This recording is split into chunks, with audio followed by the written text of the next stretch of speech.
అమ్మయ్యా ఇది అయితే మంచిగా ఉంటుంది. చెప్పు ఇప్పుడు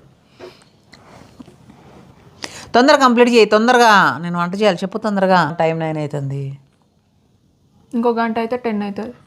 ఓవర్ యాక్షన్ చేయక ఏం చెప్పు నువ్వు తొందరగా. నేను ఒకళ్ళని లవ్ చేస్తున్నా. ఏంది ప్రాంక్ చేతనవా? నువ్వు విన్నది నిజమే, నేను అన్నది కరెక్ట్. అనవసరంగా ఈ పగిలిపోతుంది నీది. ప్రాంక్ చేతనవా?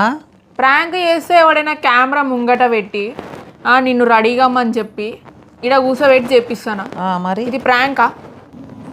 ప్రాంక్ అంటే ఏ మూలనో ఏ దాంట్లోనో పెట్టి చేస్తారు ప్రాంక్. నేను అట్లా పెట్టి చేస్తలేను కదా, ఓపెన్గా పెట్టుకొని చేస్తున్నా నేను. మరి ఏంది మరి నీ ఓవర్ యాక్షన్ ఏంటి? ఓవర్ యాక్షన్ ఏం మాట్లాడతావు నువ్వు? లవ్ చేస్తా. ఒళ్ళు దగ్గర పెట్టుకొని మాట్లాడరు. ఇది అనవసరంగా తన్నులు తినకు. తన్నులు తిన పడుకుంటావు చెప్తాను నేను. ఇగో దగ్గర పెట్టుకుని వేస్ట్.